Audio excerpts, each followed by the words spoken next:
We've got translation. Let's have a listen. We will have a briefing from the Chief Commander of the Armed Forces, General Burhan.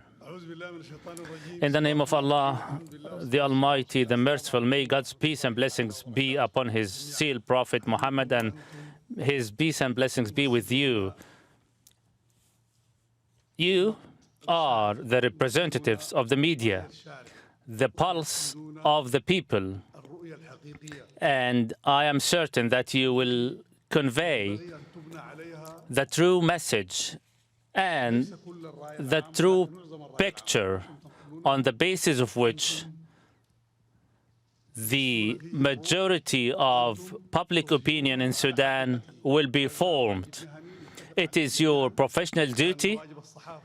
It is the fifth state to shed light on the truth and to inform the public and to convey the picture with absolute objectivity, balance, and professionalism. This is what we hope for, and we depend on. It is a mutual mission.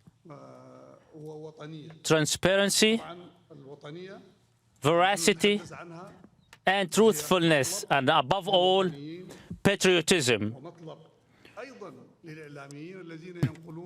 Patriotism is a priority, not only to the media, but to each and every Sudanese citizen. Once again, I salute and welcome you.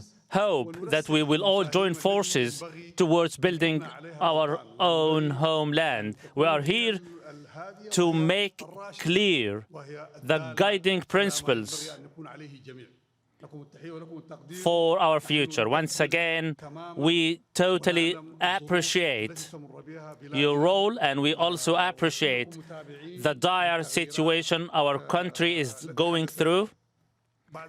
We have all been closely monitoring the changes that took place since the beginning of the transitional period.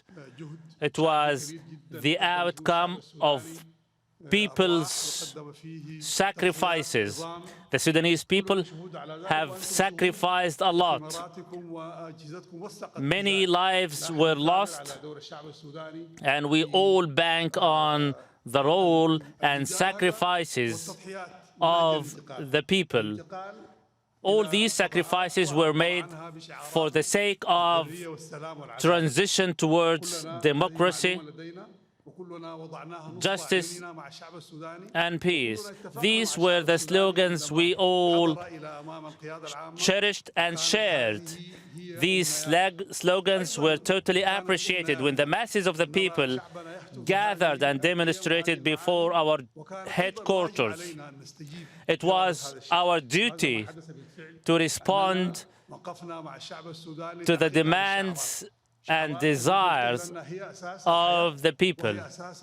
And these slogans represent the basis for building our civil state. And from the beginning, we have joined forces with the national political parties, including the civil factions, which we all cooperated together. And since the signing of the Unity Charter, which we all agreed upon, and the constitutional document we pledged to honor, we had hoped to march forward towards building our country. We in the armed forces, with absolute veracity, have offered all compromises to enable the Sudanese people materialize their aspiration under a civil rule, to put an end to their sufferings, to examine and to address their problems, and above all, to provide solutions to these problems. Following these changes, we had thought that the late Bashir al-Dhahab template would have applied for a short transitional period. Then general elections will be held where the people will elect the ruler. However, many of the political factions have explained on numerous occasions that this template wouldn't apply. It was 16 years ago. It has been a long time. That's why many of the political parties believed that after 30 years under the military rule, many changes have taken place, including the political parties, and that's why we all agreed that the transitional period should extend a little further so that we should together cross to the other side of our dreams. That we had all hoped that by the end of the transitional period, the Sudanese people will be able to elect their representatives and to elect their ruler.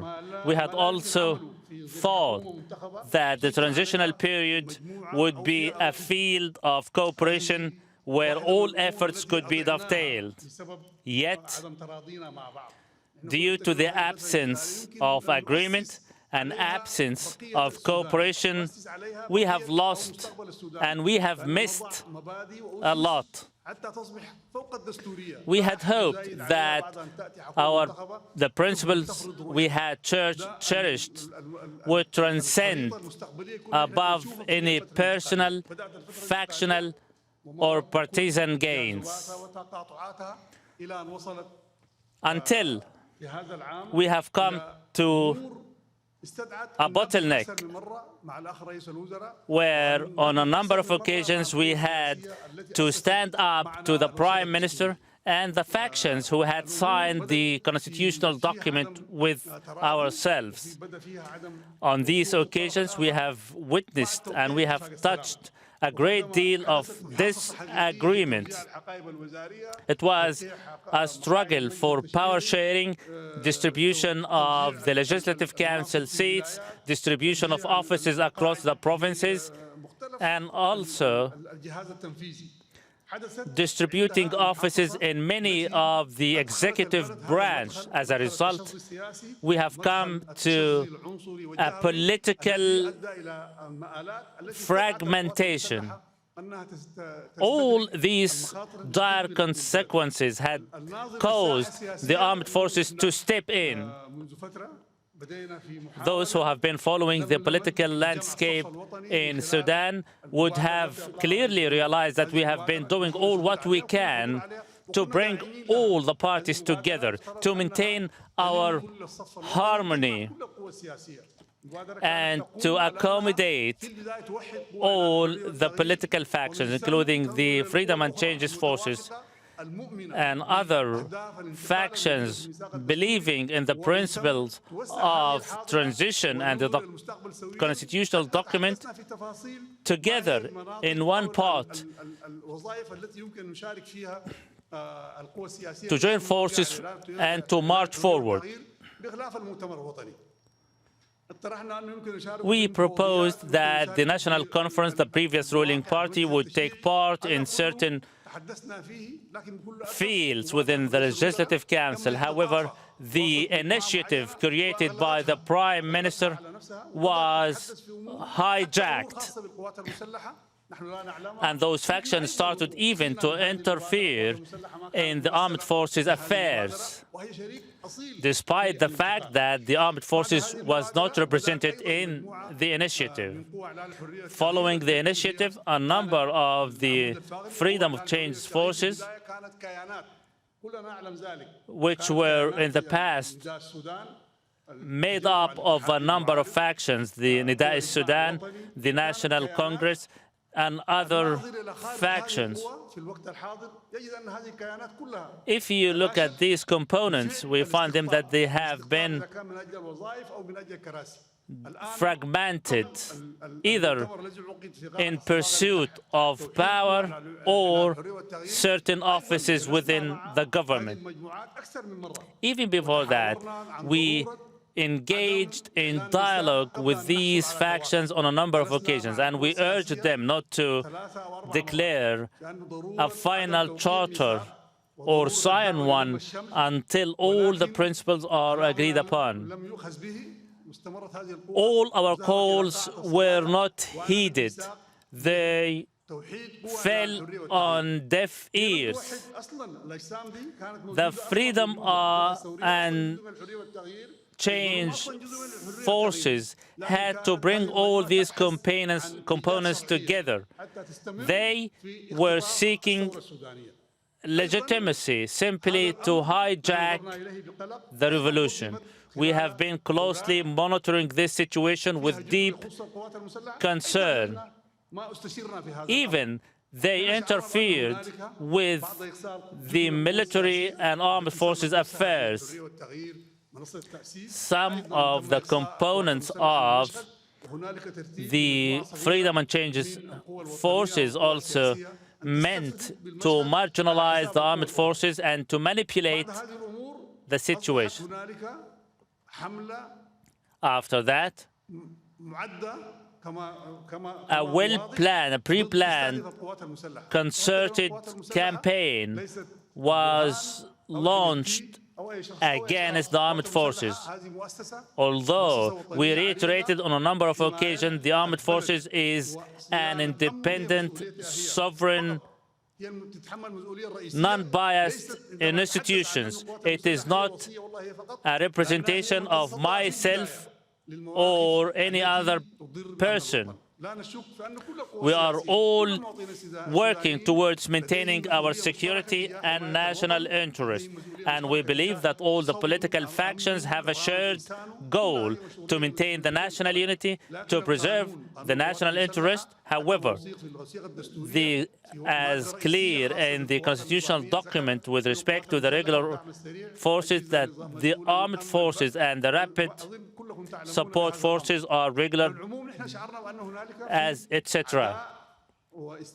We felt that the military institution has been targeted. The Prime Minister made an initiative to mend fences between the parties. We endorsed this initiative. It was a 6-point initiative. However, one component of the freedom and changes forces rejected the initiative, and they replied with a 9-point statement. As a result, a second initiative was introduced by the Prime Minister, whereby each and every party should nominate a representative. We nominated 2. The constituent platform did the same. And within the last period, the last week, you have been all following the malicious campaign against the armed forces, the incitement against the military institution. There is a particular minister speaking about chaos, and he was maliciously targeting the military institution. We, the military institution's leaders, convened and found that it is the beginning of a clear sedition, tribalism. It will lead the country into more division, and it will plunge the country into a civil war, an all-out civil war. This has been clear not only to us, but to all the Sudanese people. And we felt that these matters will have a direct negative impact not only on the national security, but also on the harmony of the armed forces and military institutions. At that point, we had three alternatives or three options. One, to bring all the political factions together with the exception of the National Conference, the previous ruling party, which had no room in this transition period. This initiative was foiled or was failed. The second alternative was to provide a solution adopted by both of us, the Prime Minister and the military, to speak with the political factions in order to widen the scope of inclusion and participation. It was necessary to adopt this second proposal, and some mediators intervened, including the U.S. envoy. We have spoken on a number of occasions on how to address the division among the political factions which undermines the national security. This second proposal also failed simply because the political factions continued to reject and to withdraw the representatives from the Sovereign Council and legislative other councils. We have reached a deadlock, and we had no alternative, and it has become clear for the armed forces that we can no longer sit on our hands. I had a number of meetings at the academy, and I was listening to a number of leaders who reiterated that things would spiral out of control.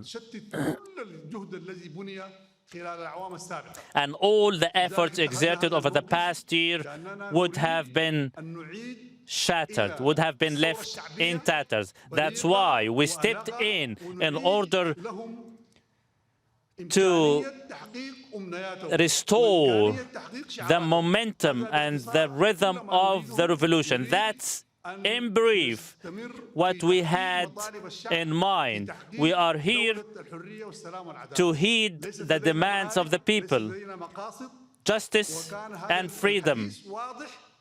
We have no gains, we have no desire, we are not in pursuit of any office. And I would like to remind of the obligations and patriotic duties of us all.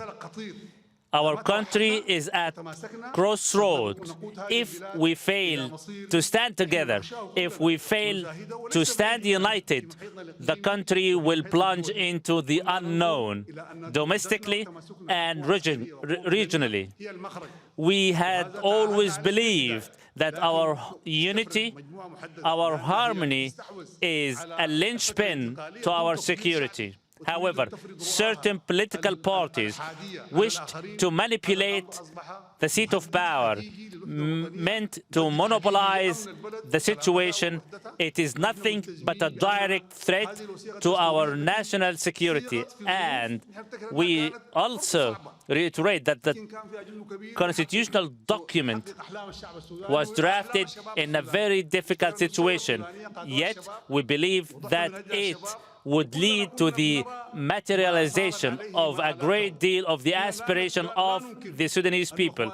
We do not deny that the injured, the victims of the revolution are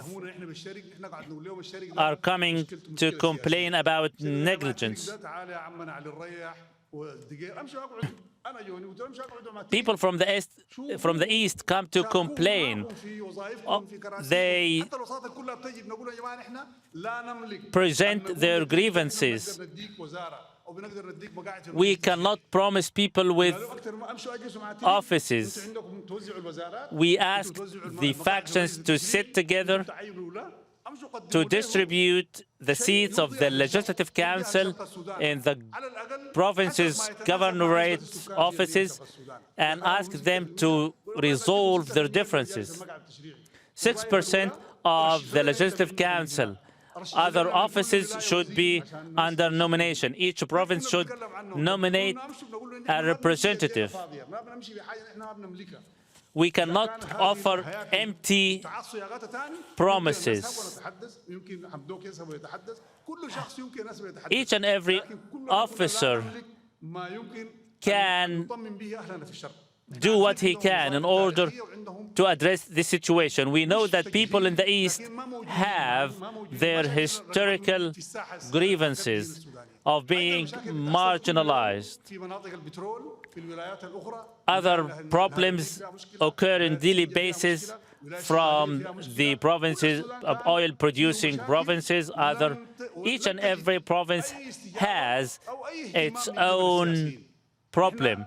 All these problems were totally ignored by the former political leaders.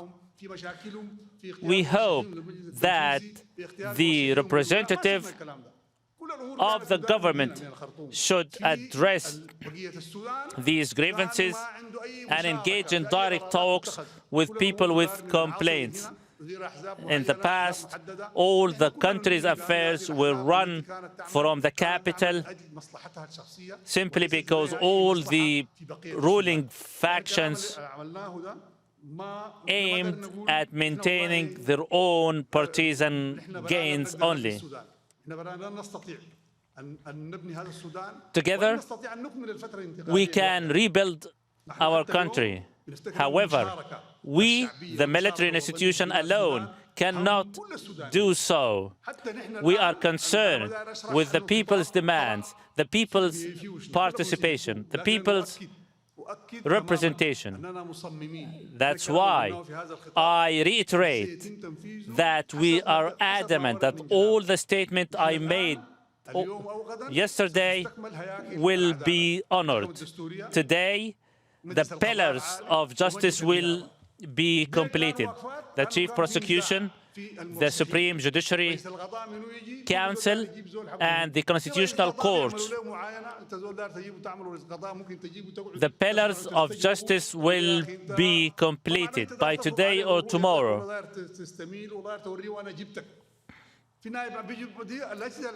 At the end of the day, a judiciary system has been undermined. This is not the way the judiciary system works. We are adamant that the judiciary system will be restored, remain totally independent with its own sovereignty and independence. By the end of this week, the pillars of justice, as I said, will be restored. The Supreme Judiciary Council, Constitutional Court, and the Chief Prosecution. These will not be formed by individuals, but according to the law. Similarly, the Legislative Council will be formed from among the majority of the youth who took part in the revolution. We believe that the political factions failed to form or to reach an agreement on the formation of the Legislative Council. They fell into dispute.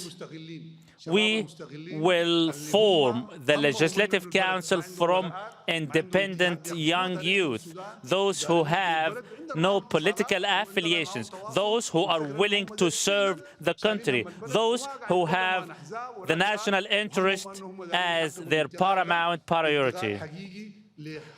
It will be formed from those young youth who are aspiring for a true democratic civil government.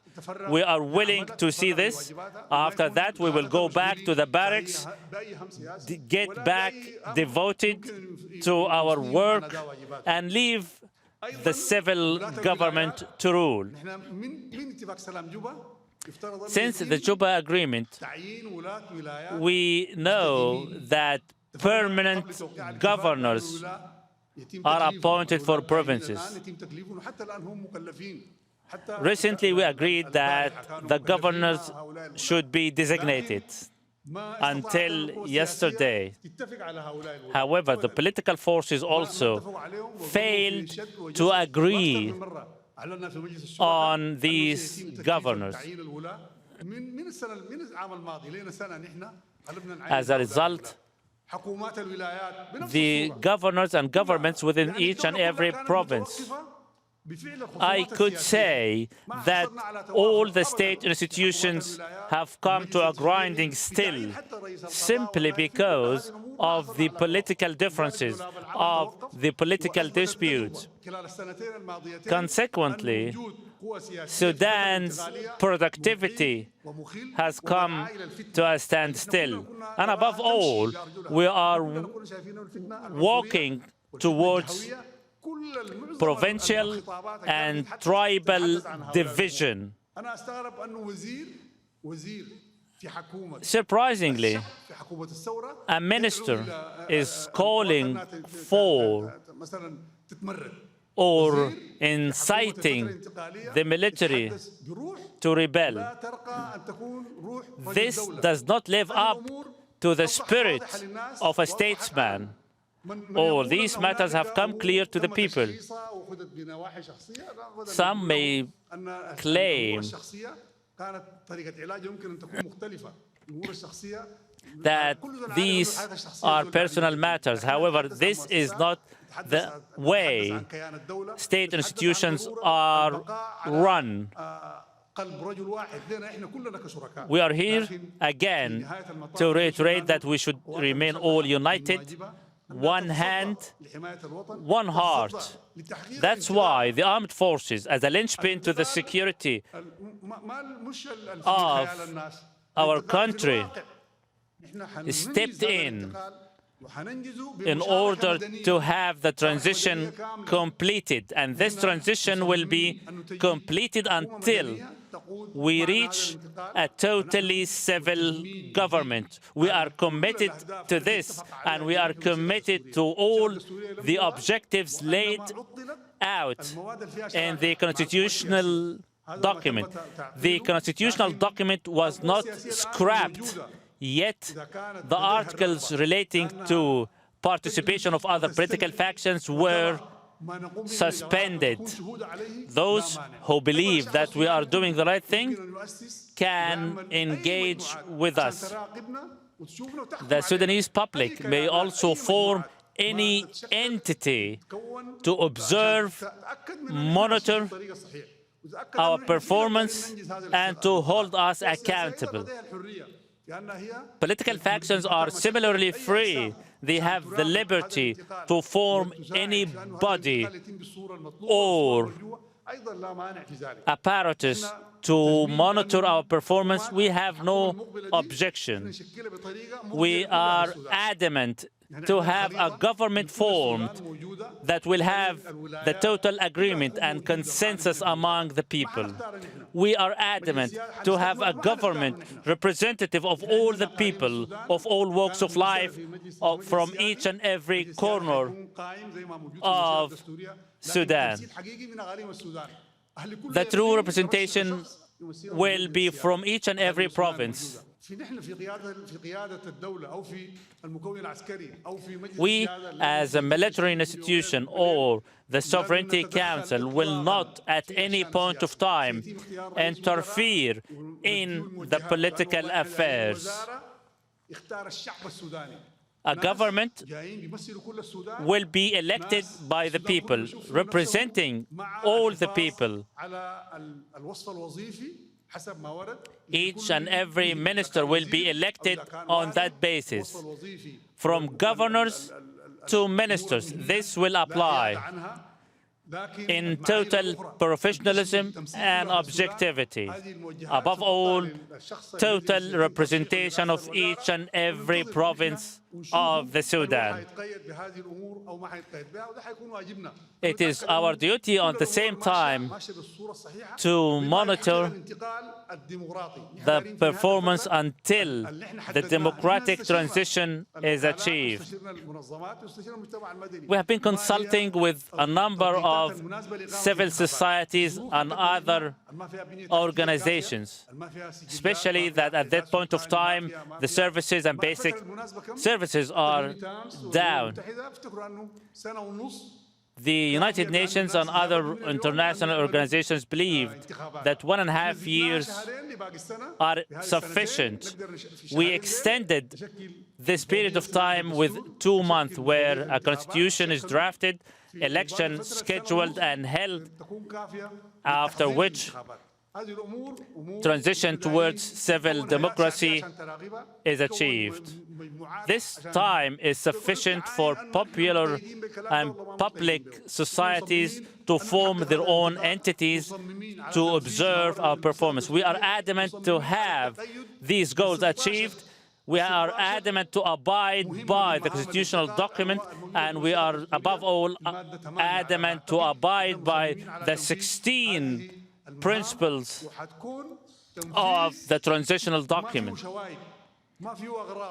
It will be seamlessly achieved. And we believe that this empowerment committee is important simply because over the past 30 years under the previous dictatorship, the state has been infected with cancerous organs. That's why this particular committee should continue to perform and work without any interference. At the same time, we do not wish any religious or ideological faction to manipulate the situation. We said that the National Congress, the previous ruling party, is not represented. We agreed that no faction with religious or ideological conviction should monopolize the situation. We cannot allow any ideological or religious faction to manipulate our country. We wish to see a democratic civil state where each and every citizen is represented. Each and every citizen has the freedom to express his own views and to exercise his own rituals. And we are here to ensure that the political authority will not interfere in people's and individuals' religious affairs. We are here to pave the way for the state institution and their unity, and we are also hoping that no party, no political party in the future will undermine our civil peace. We are sure that we are capable of laying the foundation stone. Once again, I reiterate that the representatives of the media are very active player in forming the public opinion. I urge you to inform the people. We also believe, we also would like to mention that certain individuals have been put to safe custody. Those individuals are believed to undermine the national unity or the national security. We are not muzzling mouths, yet we are blocking any voice that directly undermine our national harmony. Those will be tried in fair trials, and if found guilty, will be penalized. The Prime Minister was in his own residence, yet we had feared for his own life. That's why he is with me at my own residence. He is leading a normal way of life simply to protect him. He is in my own residence. We had feared for his life. That's why we had taken him to a safe custody. He was not kidnapped. He was not assaulted or tortured. He is in my own house.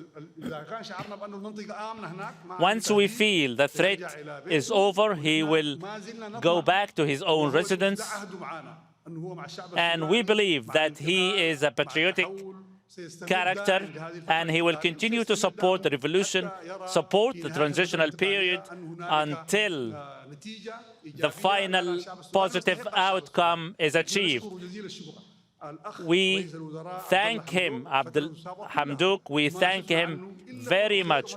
We have seen nothing but discipline, dedication, and we respect and salute him.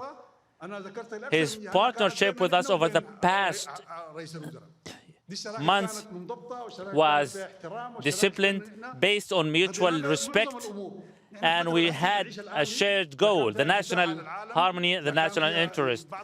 During his office, Sudan saw a great deal of openness to the outer world.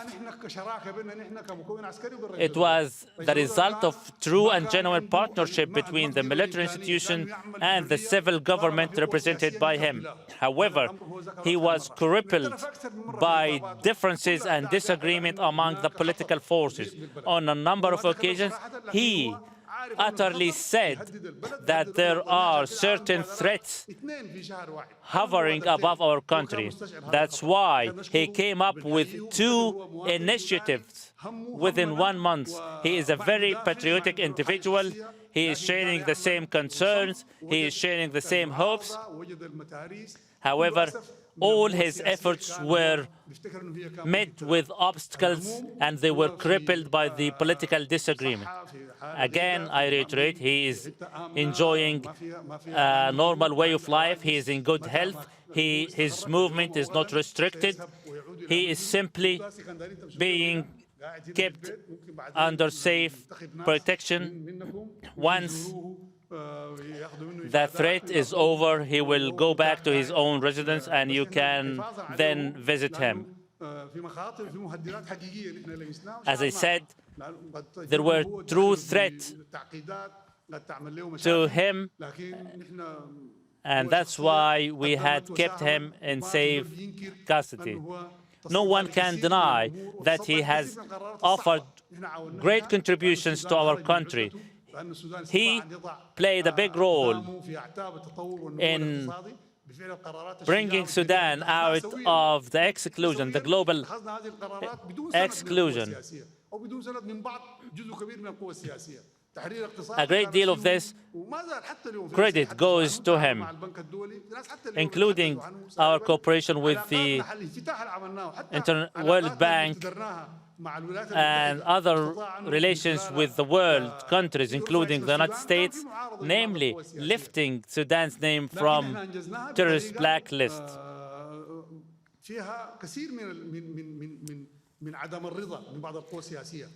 All these achievements even were met with a sentiment of displeasure by some political parties. We had in mind that the country should restore open, normal relations with the global countries, the United States, Israel. We have been talking about all these issues for more than a year. I regret to say that we are late, but late is better than never. Now, Sudan is reaping certain gains. We do not wish to see these gains in tatters as a result of political monopoly or political fragmentation or disagreement. Finally, I salute you once again. I urge you to inform the people, to educate the people. Thank you so much.